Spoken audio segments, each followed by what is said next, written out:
Hi, எல்லோருக்கும் வணக்கம். Welcome to Vijith view. So இந்த வீடியோவில் நம்ம இன்னைக்கு வைரலான டாபிக்ஸ் பற்றி கண்டிப்பாக டிஸ்கஸ் பண்ண போகிறோம். ஸோ வீடியோக்குள்ளே போகிறதுக்கு முன்னாடி நம்ம சேனலுக்கு நீங்கள் புதுசாக இருந்தீங்க அப்படின்னா கண்டிப்பாக சப்ஸ்கிரைப் பண்ணிக்கோங்க. வீடியோ மறக்காமல் ஒரு லைக் பண்ணிக்கோங்க. இப்போ நம்ம வீடியோக்குள்ளே கண்டிப்பாக போகலாம். ஸோ இன்றைக்கி நம்ம வைரலான டாபிக் அப்படிங்கிறப்ப ரித்தானியா மாதிரியே இன்னொரு கேஸ் வந்து நடந்திருக்கு. ஸோ தங்கப்பிரியா அப்படின்னு சொல்லிட்டு அவங்க தான் இன்றைக்கி வந்து கொஞ்சம் வைரலாக போயிட்டுருக்காங்க. ஸோ அதை பற்றி நம்ம நாளைக்கு விரிவாக பேசுவோம். பட் அது என்ன நடந்துச்சு அப்படின்றத மட்டும் நான் வந்து இன்றைக்கி சொல்லிடுறேன். அது மட்டும் இல்லாமல் ஏர் இண்டியாவில் ரொம்ப ஒரு முக்கியமான ஒரு அப்டேட்டு, கிரிமினல் இவங்க தாண்டா அப்படின்ற மாதிரி இவங்க மூடி மறைக்கிற விஷயம் தெரியுது அப்படின்ற மாதிரி நிறைய விஷயங்கள் இன்றைக்கி வந்து அதை பற்றி பேச வேண்டியிருக்கு. ஸோ ஏர் இண்டியா பற்றி ரெண்டாவது டாபிக் தான். ஸோ முழுக்க முழுக்க அதுதான் இன்றைக்கி கண்டென்ட்டு. அடுத்து நம்ம அஜித்குமார் அவர்களை பற்றி சில அப்டேட்ஸ் வந்து வந்திருக்கு. கொஞ்சம் பாசிட்டிவாக அந்த கேஸ் வந்து போகிற மாதிரி நமக்கு வந்து ஒரு ஃபீல் வந்து கண்டிப்பாக கொடுக்குது. ஸோ தட் இஸ் வெரி பாசிட்டிவாக நம்ம எடுத்துகிட்டு அதை கேரி ஃபார்வர்ட் பண்ணிட்டு போயிடலாம் அப்படிங்கிறது தான். ஓகே, ஸோ இந்த 3 டாபிக் வந்து பார்க்க போகிறோம். ஸோ கண்டிப்பாக சேனலுக்குள்ளே போகிறதுக்கு முன்னாடி, வீடியோக்குள்ளே போகிறதுக்கு முன்னாடி சப்ஸ்கிரைபு அண்ட் லைக் மறந்துடாதீங்க. இப்போ நம்ம வீடியோக்குள்ளே போகலாம். ஸோ முதல் டாப்பிக்கே வந்து பார்த்தீங்க அப்படின்னா ஏர் இண்டியாவை பற்றி தான். ஸோ ஏர் இண்டியா பொறுத்த வரைக்கும் இந்த விபத்து ஏற்படுறதுக்கு காரணமே பைலட் தான் அப்படின்ற மாதிரி எப்படி ஏஐஐபி சொல்லுவாங்க, ஏர்கிராஃப்ட் இன்வெஸ்டிகேஷன் டீமு. அப்புறம் நம்ம யுனைடெட் ஸ்டேட்ஸ்லேருந்து வால் ஸ்ட்ரீட் சேனல் சொல்லுவாங்க, நியூயார்க் போஸ்ட் சொல்லுவாங்க, சேஃப்டி போர்டு கூட இப்போ ரீசெண்டாக அறிக்கை விடுவாங்க. அதாவது அவங்கெல்லாம் வந்து ஈஸியாக பைலட்டு தான் காரணம் அப்படின்ற மாதிரி வந்து போட்டு கேஸை முடிச்சிருவாங்க. ஆனால் இங்கே இருக்க மீடியாஸ், அதாவது பைலட்டுக்கு ஆதரவாக குரல் கொடுக்கக்கூடிய நம்மள மாதிரி மீடியாஸ் வந்து பார்த்தீங்கன்னா செய்கிறது தவறு. நீங்கள் ஏன் வந்து ஒரு செத்தவங்களுடைய ஃபேமிலி அவ்வளோ பேர் செத்துருக்காங்க, உங்களுக்கு ஏதாவது அறிவு இருக்கா, நீங்கள் ஏன் இப்படி மாதிரி ரிப்போர்ட்டை வந்து சுற்றுறீங்க போட்டு, ஏன் வந்து குழப்புறீங்க மக்களை, ஏன் வந்து இந்த மாதிரி பண்ணுறீங்க, நாங்கள் தான் கரெக்டாக கொடுத்துருக்கோம்ல இதுதானே அப்படின்ற மாதிரி இன்னும் விசாரணை போய்கொண்டு இருக்குது அப்படின்ற மாதிரி சொல்கிறாங்க. நான் என்ன சொல்கிறேன், இன்னும் விசாரணை போய்கொண்டு இருக்குது. அப்போ பைலட்டு தான் காரணம், பைலட்டுக்கு வந்து சிபிசிஐடிக்கு கேஸ் வந்து விசாரிக்க சொல்லுங்கள், அந்த டைமில் என்ன நடந்துச்சு அப்படிங்கிறத பற்றி பேச சொல்லுங்கள் அப்படின்ற மாதிரி நீங்கள் ஒரு ரிப்போர்ட்னு ஒன்று அனுப்பிச்சிங்க பார்த்தீங்களா, அதுவே கேடு கட்டத்தனமாக இருக்குது, கன்றாவியாக இருக்குது அப்படிங்கிறதை பார்க்கும் பொழுது அதை நீங்கள் ஒழுங்காக கொடுத்துருந்தா மீடியா எதுக்கு அதை நோண்ட போகிறாங்க? ஏன்னா எல்லாருமே எக்ஸ்பீரியன்ஸ்டிங்க, உட்காந்து பேசுகிற பைலட்ஸாக இருக்கட்டும் எல்லாருமே. இப்போ நம்மளாச்சும் தொகுத்து பேசுகிறோம், என்ன பேசியிருக்காங்க அப்படிங்கிறத மட்டும் பேசி நம்மளுடைய கருத்துக்கள் சொல்கிறோம். ஆனால் இங்கே நீங்கள் நல்லா கவனிச்சிங்கன்னா உட்காந்து பைலட் வந்து ஒரு பக்கம் வந்து போயிங் விமானத்துக்கு அவங்க ஒரு சப்போர்ட் இருக்குது, இன்னொரு பக்கம் பைலட்ஸ் வந்து செய்கிறதுக்கு வாய்ப்பே இல்லை அப்படின்னு சொல்லிட்டு நான் ஏற்கனவே சொன்னேன்ல, கௌரவ் அந்த பைலட் வந்து இன்னைக்கு இன்னொரு வீடியோ கன்க்ளூஷன் போட்டிருக்காரு. அதை பார்க்கும் பொழுது நம்ம ஏற்கனவே சொன்ன மாதிரி இது வந்து பைலட்டை இருக்கிறதுக்கான வாய்ப்புகள் இல்லவே இல்லை அப்படிங்கிறது ஊர்ஜிதமாகிறது. ஏன்னு கேட்டிங்கன்னா இந்த இன்ஜின் ஃபெயிலியர் அப்படின்ற டேர்மு எவ்வளோ தடவை வந்திருக்குன்னு நினைக்கிறீங்க ஒரு 5 வருஷத்தில்? ஏர் இண்டியா இல்லை எல்லா ஃப்ளைட்லையும் சேர்த்து நீங்கள் சொல்லுங்கள் பாப்போம், ஒரு கணிப்பு உங்ககிட்ட நான் கேட்குறேன், சொல்லுங்கள். நான் சொல்கிற நம்பர்ஸ் நான் சொல்லிட்டேன் அப்படின்னா நீங்களே கேட்பீங்க இது பைலட்டு காரணம் இல்லை, கண்டிப்பாக வந்து ஏர் இண்டியா தான், போயிங் தான் காரணம் அப்படின்ற மாதிரி சொல்லிடுவீங்க. 65 நடந்திருக்கு 5 வருஷத்தில். இது எல்லாம் வந்து பார்த்தீங்கன்னா ஒரு செய்தியாக வந்திருக்கு, துண்டு சீட்டாக வந்திருக்கு, தவிர ஒரு பெரிய விபத்து ஏற்பட்டதுக்கு காரணம் இது ஒன்று தான். ஸோ அதனால் இதை வந்து நம்ம சரி பண்ண முடியுமா? ஒருத்தர் அழகாக கமெண்ட் போட்டிருந்தார், ஏங்க விற்கிற வரைக்கும் தாங்க போயிங்கு, விற்ற பிறகு வந்து எப்படிங்க போயிங் சம்மந்தம் வரும் ஏங்க அப்படின்னு பார்த்தா, இப்போ ஒரு கார் இருக்குது மாருதி சுசுகி, நீங்கள் விற்கிறீங்க, அந்த கார் வந்து விற்கிறீங்க, ஏதாவது ப்ராப்ளம் வந்துச்சு, இது ஏதாவது வந்து நம்ம இன்ஜினில் கோளாறு ஏற்படுது அப்படின்னா நம்ம கம்பெனிக்காரன் தானே கேட்போம், இன்ஜினை ஏன் ப்ராப்பராக மெயின்டைன் பண்ணலன்னா அவன்கிட்ட சர்வீஸ் கொடுத்து தான் நீ தானே பண்ணணும் சர்வீஸு, அதை ரெகுலராக பீரியாடிக் செக் வைக்கிறது நீ தானே, அப்போ நீ தானே வந்து கேர்ஃபுல்லாக வந்து பண்ணணும் அப்படிங்கிறது தானே பாயிண்ட்டு. அதை விட்டு எப்படி அப்படிங்கிற மாதிரி தான் நமக்கு தோணுச்சு. இதில் நீங்கள் இன்னும் நோட் பண்ண வேண்டிய ஒரு விஷயம் என்ன அப்படின்னா, ஏர் இண்டியாவில் அண்ட் போயிங்கில் வந்து பார்த்தீங்கன்னா கிரிமினல் வந்து யாராக இருக்கும் அப்படின்னா அந்த இன்வெஸ்டிகேஷன் டீமாக தான் இருக்கும் அப்படின்ற மாதிரி பார்ட் 3ல் அந்த பைலட் வந்து சொல்கிறாரு. நானும் யோசிச்சு பார்க்கும் பொழுது அவங்களோட ரிப்போர்ட் பார்க்கும்போது பைலட்டோடைய அந்த வேர்ட்ஸ் ஒன்றுமே இல்லை எக்ஸாக்டாக.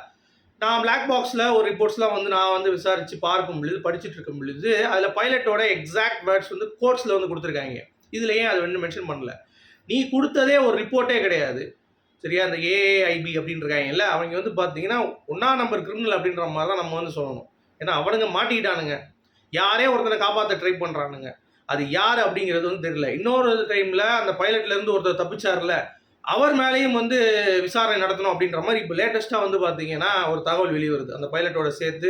ஏன்னா அவர் எப்படி தப்பிச்சார் அப்படின்ற மாதிரி. ஏண்டா நீங்கள் உங்கள் சேஃப்டி விஷயத்தில் எதையும் காம்ப்ரமைஸ் பண்ண மாட்டீங்க. அதை பற்றி நீங்கள் எதுவுமே பேச மாட்டீங்க. பெரிய பெரிய பத்திரிகையில் வந்து நாங்கள் இன்ஜின் அவ்வளோ அழகாக மெயின்டைன் பண்ணோம். நீங்கள் நல்லா கவனிச்சுன்னா அந்த ரிப்போர்ட்டில் நீங்கள் எல்லாத்துக்கும் டைமிங் போட்டிருப்பாங்க. அந்த ஏர்கிராஃப்ட் பறக்கிற வரைக்கும் இந்த டைமில் பறந்துச்சு, எங்கள் இதில் அவ்வளோ விங்ஸ்லாம் பார்த்தோம், எல்லா ஃப்ளாப்ஸும் வந்து பயங்கரமாக இருக்குது, இன்ஜின்லாம் செம்மையாக இருக்குது அப்படின்ற மாதிரி டைமிங்லாம் போட்டிருப்பாங்க. பறந்ததுலேருந்து வந்து டைமிங்கே கிடையாது. இமீடியட்லி தேர் ஆஃப்டர் அப்படி இப்படின்னு சொல்லியிருக்காங்க. இன்னும் ஆல்டிடியூட் எவ்வளோ போச்சு, எங்கே வந்து இன்ஜின் ஆஃப் ஆச்சு, எந்த டைமில் ஆஃப் ஆச்சு, லெஃப்ட் இன்ஜின் ஒர்க் ஆகலை, ரைட் இன்ஜின் ஒர்க் ஆகலையா, எதுவுமே தெளிவாக வந்து இவனுங்க கொடுக்கவே இல்லை. இவனுங்க ஒரு ரிப்போர்ட்டுங்கிற பேரில் என்னத்தையோ வந்து பார்த்தீங்கன்னா உருட்டி விட்டு மீடியா வந்து இதை சந்தேகப்படக்கூடாது, நாங்கள் சொல்கிறது தான் வந்து வேத வாக்கு, இன்னும் இன்வெஸ்டிகேஷன் போயிட்டு இருக்கு, எல்லாரும் கண்ணீர் சிந்துற அந்த ஃபேமிலி மெம்பர் நீங்கள் நினச்சி பார்க்குறீங்களா அப்படின்ற மாதிரி ஏவி இப்போ லேட்டஸ்ட்டாக ஒரு ரிப்போர்ட் வந்து விட்டுருக்கேன். இந்த மாதிரி வந்து நீங்கள் ப்ரீமெச்சூராக இருக்குது, ஸ்பெக்குலேட்டிவாக இருக்குது, இந்த மாதிரிலாம் வந்து ரிப்போர்ட்ஸ் நீங்கள் கொடுக்காதீங்க, நாங்கள் இன்வெஸ்டிகேஷனும் ஆன் பண்ணுறோம். அப்புறம் என்ன டேஷுக்கு பைலட்டு தான் காரணம், அவங்களுடைய ஹெல்த்தை தான் நீங்கள் பார்க்கணும், அவங்களுடைய அம்மா அப்பா தான், அவங்க அம்மா இறந்த பிறகு அவங்க அப்பா அவரை பார்த்துக்கிட்டனால தான் வந்து இந்த ஒரு மனக்கசப்பு ஏற்பட்டது அப்படிங்கிற மாதிரி எதுக்குடா அதை திருப்புறீங்க? இன்வெஸ்டிகேஷன் போதும் அதை எதுக்கு கட் ஆஃப் ஆச்சு அப்படிங்கிறத பாரு. சரியா? பைலட்டோட எக்ஸாக்ட் வேர்ட்ஸ் அனுப்பு மக்களுக்கு. எந்த ஆல்டிடியூட்ல அது கீழே விழுந்துச்சு அப்படிங்கிறத சொல்லு. சூசைட் பண்ணுறான் அப்படின்னா இப்படியாடா போவான், போய் இப்படியே விழுவானா? இப்படி போய் இறக்க தெரியாதா அவனுக்கு? இன்னொருத்தன் சூசைட் பண்ணுறவன், அந்த இதை போய் உடைக்கணும்னு நினைக்கிறவன், இன்னும் நீங்கள் யோசிச்சு பாருங்களேன். இப்போ ஒருத்தன் வந்து சூசைட் பண்ணு நினைக்கிறான் அப்படின்னா பக்கத்தில் இருக்க பைலட் வந்து மிச்சம் சாப்பிட்டு இருந்தானா அவன் வந்து சண்டை போட்டுருக்க மாட்டான். அது ஒரு விஷயம் இருக்குது. அடுத்து மேடேன்னு எதுக்குடா கத்துறானுங்க? சூசைட் பண்ணணும் அப்படின்னா ஸ்ட்ரைட்டாக போய் இச்சில் போகிறானுங்க.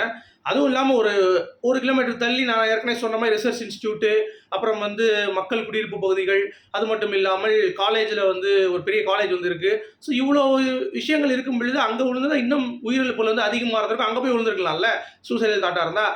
அப்போ என்னென்னலாம் கவர் பண்ணுறாங்க பாருங்கள். இப்போ 5 வருஷத்தில் 65 கேஸ் வச்சுருக்கானுங்க இன்ஜின் ஃபெயிலியரு.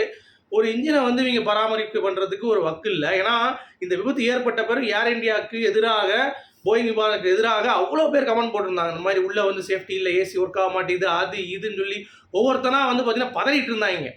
ஸோ எல்லா சேஃப்டி மெஷர்ஸ், அதாவது இந்த கம்ப்ளீட் ஏர்போர்ட், அந்த ஒரு ஃபுல்லாக அந்த சர்க்கிள் இருக்குது பார்த்தீங்களா, அதுக்கு எல்லாமே இன்வெஸ்டிகேஷன் ரேடாரில் வரணும். நீங்கள் என்ன ஃப்ளைட்டாக இருந்தாலும் இருந்துக்கோ, எமிரேட்ஸாக இருந்துக்கோ, இல்லை இதாக இருந்துக்கோ, இல்லை போயிங் நீங்கள் கொடுக்குற அப்படின்னா கரெக்டாக கொடு, சர்வீஸ் பண்ணி கொடு. எதையுமே ப்ராப்பராக இல்லைங்க. ஒரு அந்த ரிப்போர்ட்லேயே போட்டிருக்கான், மேலே பறக்கும் பொழுது அந்த சுவிட்சு வந்து டக்குன்னு அதுவே ஆன் ஆகிக்கும், ஆஃப் ஆகிக்கும்ன்றான், இந்த ஃபியூல் கண்ட்ரோல் சுவிட்சு. ஸோ இப்படிலாம் நீ வச்சுட்டு எப்படி பைலட்டை அழகாக வந்து பார்த்தீங்கன்னா குற்றம் சொல்லுவேன்? அந்த பைலட் பண்ண வேதனை என்ன தெரியுமாடா? முன்னாடியே இன்ஜின் ஃபெயில் ஆகிருக்குடா. இதுதான் வந்து தியரி. முன்னாடி இது போகும்போதே மேலே ஏறும் பொழுது இன்ஜின் ஃபெயிலு. அவர் வந்து ஒரு 200 ஃபீட் தான் போயிருப்பாப்புல மேக்ஸிமமே. அதுக்குள்ளேயும் சரி மக்களை காப்பாற்றுன்னு சொல்லிட்டு ஃபியூவலை வந்து கட் ஆஃப் பண்ணிட்டார். ஏன்னா வெளியே ஏதாவது விட்டா நம்ம அட்லீஸ்ட் ஏதாவது ட்ரை பண்ணலாம் அப்படின்ட்டு. முடியல. அதுதான் நார்மல் ப்ரொசீஜர், அப்படி தான் பண்ணுவாங்களாம். அது பண்ண அடுத்து பவர் கிடைக்காதவொடனே சரி ஆஃப் பண்ணி இன்னொரு அடிப்போம், பவர் அடித்து தூக்கி பார்ப்போம் சொல்லி தூக்கி பார்த்துருக்காங்க. அதுக்கு அடுத்தும் அந்த காக்பிட் வந்து மேலே தான் தூக்கி கொண்டு போயிருக்காங்களே தவிர கீழே வந்து இது பண்ணலைங்க. ஸோ அவ்வளோ நேர்த்தியாக அந்த பைலட் வந்து கடைசி நேரம் வரைக்கும் அந்த 2 பேரும் வந்து பார்த்தீங்கன்னா உயிரை கொடுத்து நம்ம முடியலைங்கிறப்ப லாஸ்ட்டாக மேடே சொல்லி கீழே விழுந்திருக்காங்க அப்படிங்கிறதை பார்க்கும் பொழுது இவனுங்க அசால்ட்டாக வந்து பார்த்தீங்கன்னா இதெல்லாம் மெயின்டெனன்ஸ் ப்ராப்ளமே இல்லைங்க, பைலட்டோடைய சூசைடல் தாத்து, பைலட்டுக்கு வந்து சைக்காலஜிக்கலாக ப்ராப்ளம் இருக்குது அப்படின்ற மாதிரி ஒரு உருட்டுறீங்கல்ல. அப்போ எவன்டா கிரிமினல்? விஸ்வாஸ்குமாரை தாக்குறீங்க, இந்த பைலட்டை சொல்கிறீங்க, ஏன் அப்போ யார் உண்மையிலே அப்படின்னு சொல்லி பார்த்தீங்கன்னா இந்த ரிப்போர்ட்டில் உள்ள ஒருத்தன் உட்காந்து ஒருத்தன் பயங்கரமாக லீட் பண்ணி கொண்டு போகிற இந்த யார் சம்மந்தப்பட்ட விஷயங்கள் இருக்குல்ல, கம்ப்ளீட்டாக இந்த பைலட்டோ இல்லை இதெல்லாம் நீங்கள் விட்டுருங்க, கம்ப்ளீட்டாக ஏர்கிராஃப்ட் சம்மந்தப்பட்ட எவனோ ஒருத்தன் தான் வந்து பார்த்தீங்கன்னா ஒரு பெரிய ஒரு இதிலேருந்து இந்த விஷயத்தை அப்படியே கீழே கரைச்சிடலாம், ஒன்றுமில்லாமல் பண்ணிடலாம் அப்படின்ற மாதிரி ஒரு விஷயம் பண்ணியிருக்கானுங்க. அது மட்டும் க்ளீனாக தெரியுது.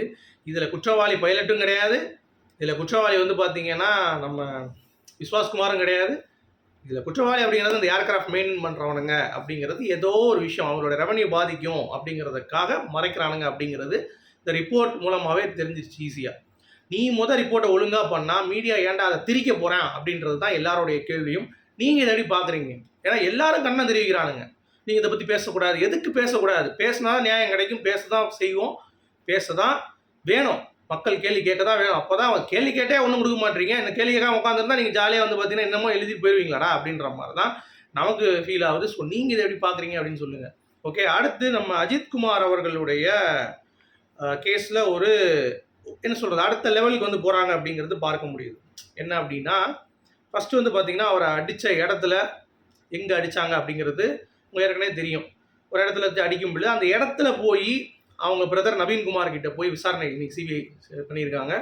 ப்ளஸ் அங்கே வந்து செருப்பு ஒன்று கண்டெடுக்கப்பட்டிருக்கு. அந்த செருப்பு எடுத்து போய் அதுக்கு சம்மந்தப்பட்ட ஒரு விஷயம். சரியா? அது மட்டும் இல்லாமல் அந்த புளிய மரத்து பக்கத்தில் வந்து பார்த்தீங்கன்னா, கட்டி வச்சு அடித்தாங்க ஒரு மரத்தில் அப்படின்ற மாதிரி சொல்லியிருந்தாங்க. அந்த இடத்துக்கும் போய் எப்படி அடித்தாங்கங்கிற மாதிரி நவீன்குமார்கிட்ட கேட்டு விசாரணை பண்ணியிருக்காங்க.